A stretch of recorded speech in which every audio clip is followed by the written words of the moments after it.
É interessante observar que a última pergunta se articula com a primeira, né?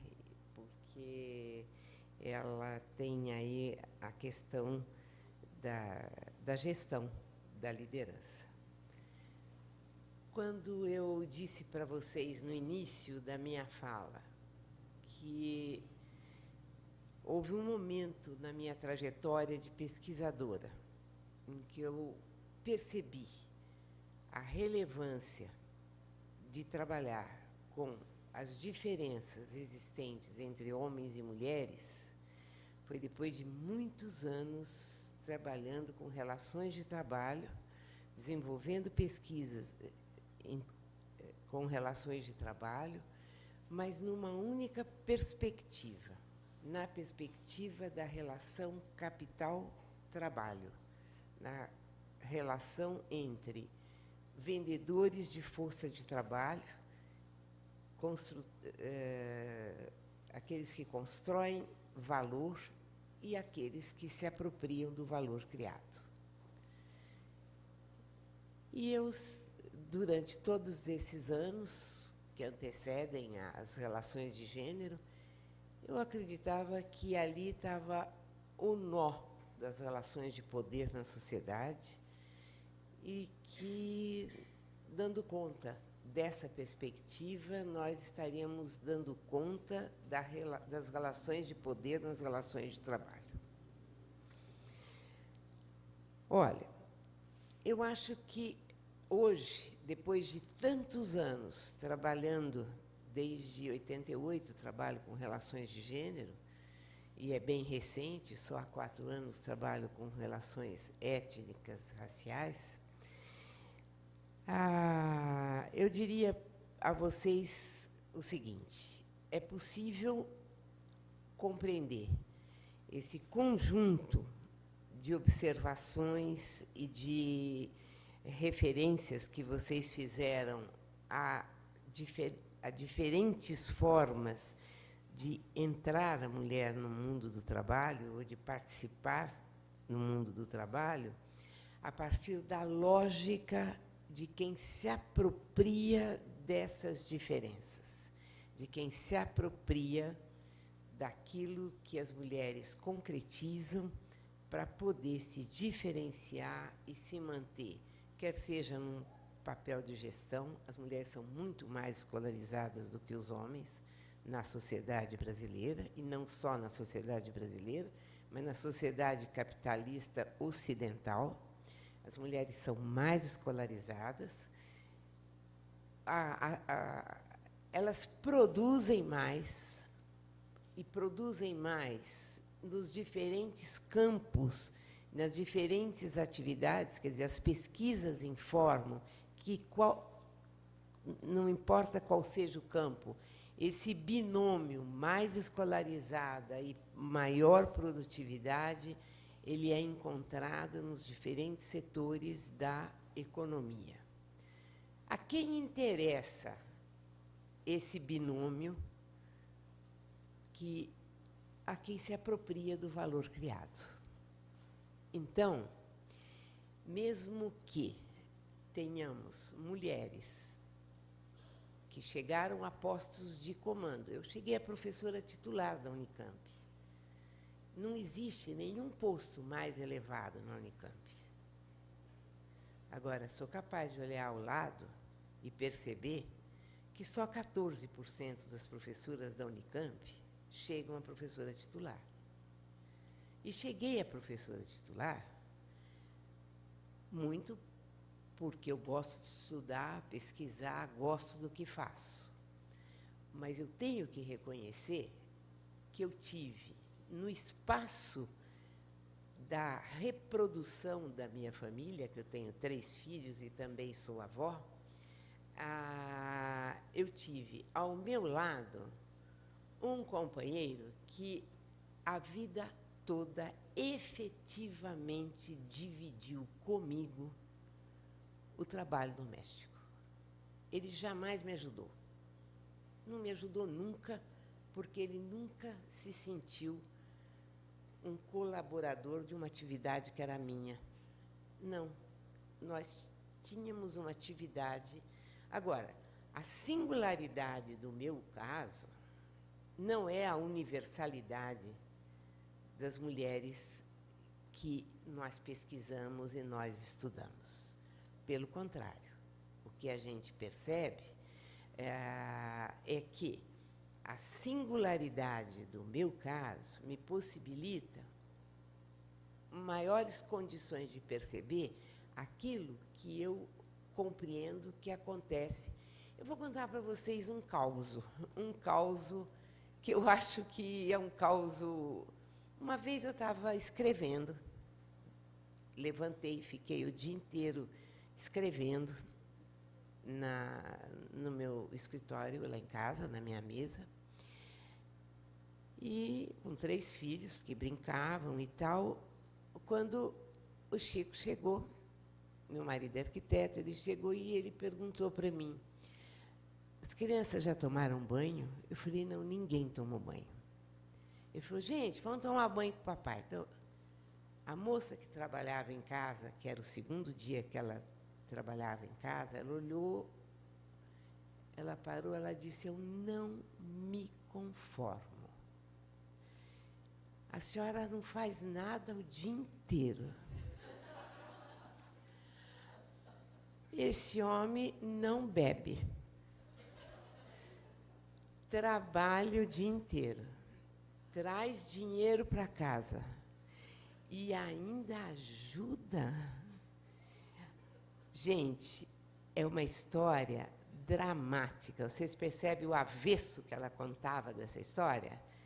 Ela contava uma história de homens que bebem, de homens que batem, de homens que não participam da vida doméstica e de mulheres que trabalhavam o dia inteiro. Não era como eu, que fiquei lá o dia inteiro sem fazer nada, né? Eu estava fazendo meu doutorado nessa época.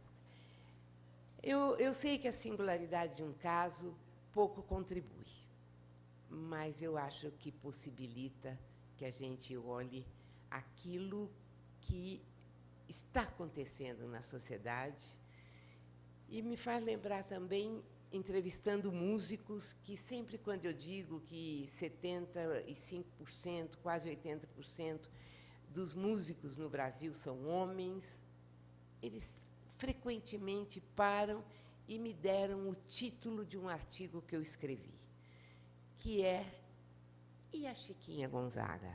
Porque a primeira reação é: não, espera aí, você está enganada, não é possível. Veja, e a Chiquinha Gonzaga? Trabalhar com a singularidade da Chiquinha Gonzaga tem uma importância extraordinária para reafirmar a regra. Porque a Chiquinha Gonzaga, para ser música, deixou a casa, deixou o marido, deixou os filhos, foi tocar a vida dela. E ela virou um escândalo naquele momento histórico, no momento em que tantos outros homens estavam deixando mulheres, filhos e tal para realizarem as suas trajetórias. Então, eu acho que a primeira e a última questão se referem a um grupo muito restrito de mulheres que chegam lá, mas que não constroem a regra. Elas constituem uma exceção num universo onde a regra é a desigualdade. E a desigualdade não só entre homens e mulheres, é entre homens e mulheres, brancos e negros. E a gente precisa enfrentar essa questão, porque nós precisamos fazer avançar a sociedade, e não as mulheres, e nem os brancos. E nós precisamos fazer avançar o desigual. O desigual por quê? Por uma característica biológica, quer seja por ser mulher, quer seja por ser negro. Isso não justifica a inserção na sociedade. eu concordo plenamente que tem muitas avós que estão sendo chamadas para cuidarem dos seus netos. Ainda no caminho vim falando sobre isso, que eu adoro o que faço, morro de medo que a minha neta ameace a minha carreira profissional, porque os filhos não ameaçaram, mas eu tenho medo que ela me ameace, porque minha filha tem uma carreira para construir, e eu já sou até aposentada. Então, quer dizer, tá de colher deixar eu fazer com que eu fique com ela. Mas eu adoro ela, mas eu quero ela no cantinho dela, eu no meu, e a gente se encontra de vez em quando, né? Bom, em relação à questão do Bolsa Família, eu lamento profundamente não estar aqui acompanhada de uma colega que fez um belíssimo trabalho de pesquisa sobre o Bolsa Família, que é Valquíria Leão Rego, do IFISH, lá da Unicamp, e que fica como sugestão para um futuro convite, porque ela poderá falar em cima de dados de pesquisa, e não em cima eu não falaria em cima da minha impressão, não é? Agora, eu sei que a opção da política pública em privilegiar a mulher na questão não só do Bolsa Família, mas de outras políticas que já, por exemplo, me lembro de políticas do período de Erundina, na Prefeitura de São Paulo, privilegiar a mulher que, quando se refere à renda familiar ou mesmo à casa que é atribuída à mulher, é que as pesquisas mostraram para as políticas públicas que, quando o homem foi privilegiado, ele tendia a abandonar a família e a constituir uma outra família, e que a mulher não abandona a família dela. Ela permanece criando os filhos, ela permanece educando os filhos, ela pode não permanecer ao lado daquele companheiro, mas os filhos fazem parte do universo dela, né? É uma pena que eu não tenha dado de pesquisa para dizer isso para você. Eu não sei,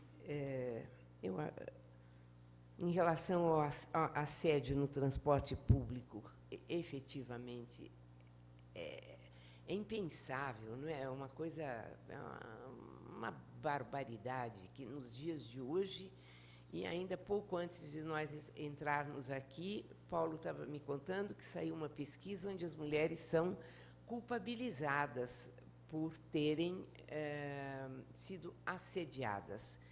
Então, ou é pela forma de se vestir, ou é pela forma de se comportar.